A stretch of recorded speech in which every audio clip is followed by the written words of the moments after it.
किसान साथियों नमस्कार, मैं पुनीत सिसोदिया। किसान भाइयों, सल्फर के बारे में आप सब जानते हैं कि वो एक द्वितीयक आवश्यक पोषक तत्व है प्लांट के लिए, यानी कि नाइट्रोजन, फास्फोरस और पोटास, इन तीनों के बाद जिस तत्व की सबसे ज़्यादा जरूरत हमारे पौधे को होती है उसमें एक सल्फर भी आता है।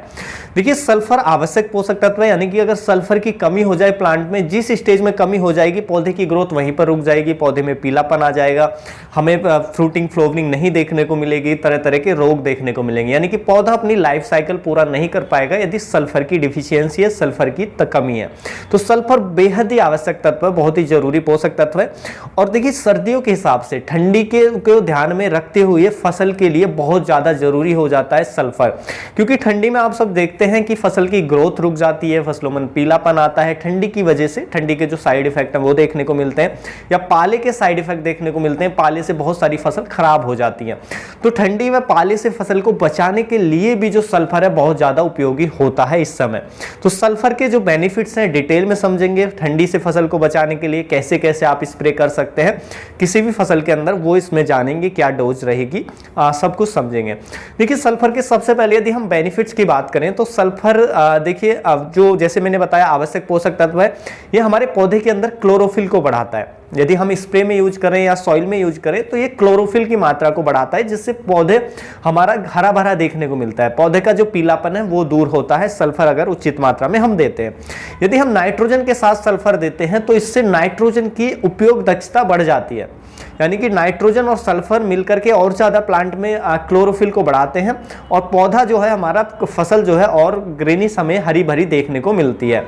उसके साथ साथ इनकी उपयोग क्षमता भी बढ़ जाती है, यानी कि जो नाइट्रोजन की उपयोगिता है वो ज्यादा हो जाती है। जितनी भी आप नाइट्रोजन डाल रहे हैं, अगर उसके साथ सल्फर डालेंगे तो नाइट्रोजन जो भी हमारे यूरिया के अंदर जो भी नाइट्रोजन होगी उसको अधिक मात्रा में प्लांट ले पाएगा, यानी कि अपटेक कर पाएगा। तो ये हमें बेनिफिट देखने को मिलता है सल्फर का। सल्फर देखिए, तिलहनी फसलों के लिए तेल की मात्रा को बढ़ाती है, और हमारी जो दलहनी फसलें हैं उसमें प्रोटीन की मात्रा को इंक्रीज करती है। और अदर जो फसलें हैं, जैसे हमारी कोई मिर्ची की फसल है, मिर्ची की फसल में जो पंजेंसी होती है, यानी कि तीखापन होता है, तीखापन को इंक्रीज करती है, तीखापन को बढ़ाती है, जिससे मार्केट प्राइस हमें अच्छा देखने को मिलता है। ओवरऑल हमारा जो प्रोडक्शन है उसको बेहतर करती है, प्रोटीन फॉर्मेशन करती है, एंजाइम का एक्टिविटी को तेज करती है। तो बहुत सारे इसके काम होते हैं प्लांट के अंदर, प्लांट की अच्छी ग्रोथ में उपयोग होती है। उसके साथ साथ सल्फर का महत्व हमारी सॉइल में भी बहुत ज्यादा हमें देखने को मिलता है।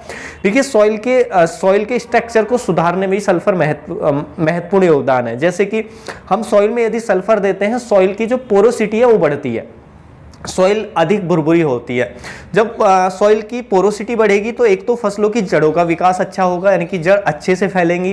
दूसरा, पोरोसिटी बढ़ने से उसमें एरेशन भी अच्छा होगा, जड़ अच्छी विकसित होंगी और जड़ों को अच्छे से ऑक्सीजन मिलेगी, तो जड़ों में कोई रोग नहीं आएगा और अच्छे से न्यूट्रिशन अपटेक जड़ कर पाएंगे, जिससे हमें अच्छा उत्पादन, अच्छा प्रोडक्शन और अच्छी फसल की ग्रोथ हमें देखने को मिलती है।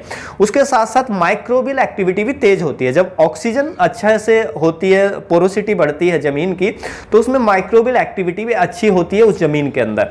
उसके साथ साथ ऐसी जमीन के अंदर जिसमें आप सल्फर का उपयोग करते हैं, पोरोसिटी बढ़ जाती है जमीन के अंदर, तो ऐसी सॉइल के अंदर जो हमारी रूट वाली फसलें हैं, जैसे बीट रूट आप ले रहे हैं, कैरेट ले रहे हैं, यानी कि गाजर आप ले रहे हैं, मूली की आप खेती कर रहे हैं, तो इनका जो विकास है, इनका जो फॉर्मेशन है, मूली का विकास, गाजर का विकास, बीट रूट का विकास, तो इनका अच्छा होता है, यानी कि अच्छे से डेवलप कर पाती हैं अगर मिट्टी की पोरोसिटी अच्छी होती है। तो ये भी हमें बेनिफिट देखने को मिलता है।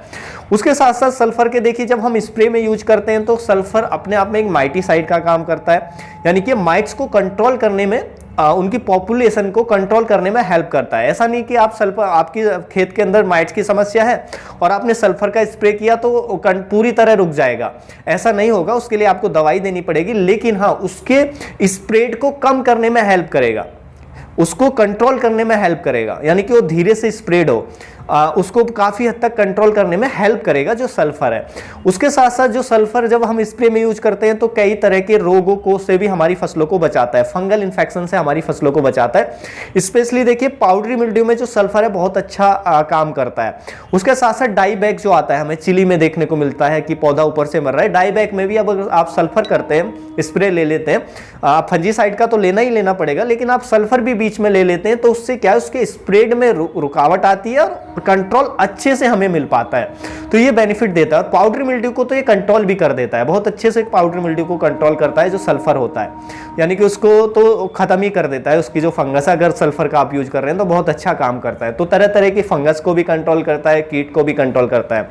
उसके साथ साथ देखिए स्प्रे में यह हमारी फसल को ठंडी से बचाने में बहुत ज़्यादा हेल्प करता है।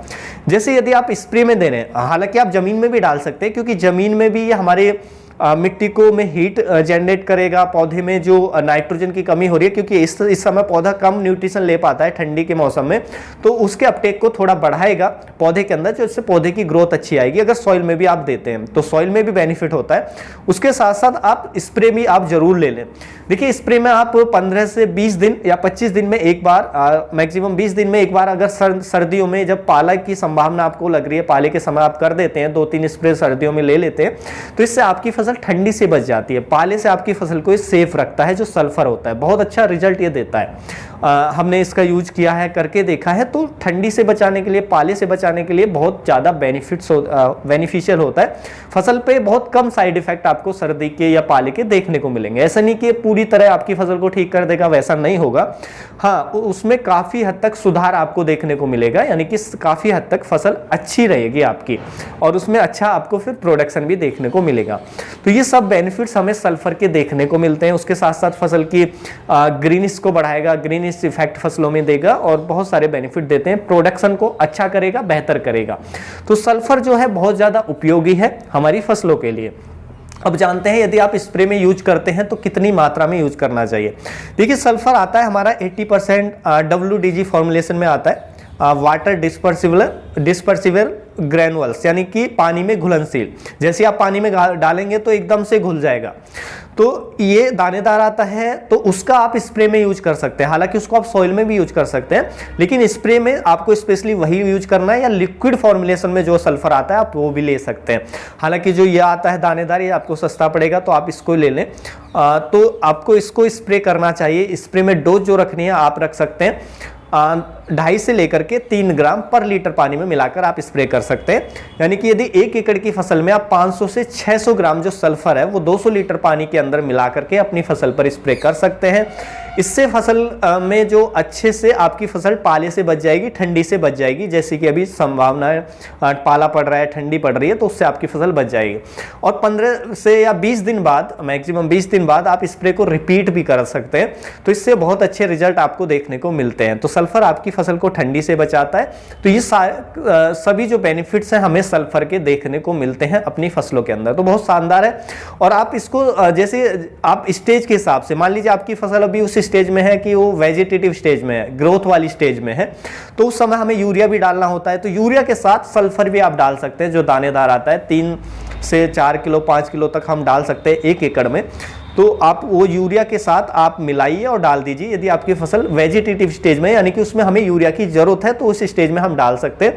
अदरवाइज ऐसी स्टेज नहीं है तो आप नहीं डालें, क्योंकि हम जो मैच्योरिटी स्टेज है उसमें हमें यूरिया नहीं देना होता है, बहुत कम मात्रा में जरूरत होती है। तो वो आप स्टेज के हिसाब से डाल सकते हैं, तो इससे आपको बहुत ज़्यादा बेनिफिट देखने को मिलेंगे सॉइल के अंदर भी। तो ये सभी बेनिफिट्स हैं जो सल्फर के मैंने आपको बताए। उम्मीद है जो जानकारी है आपको अच्छी लगी होगी।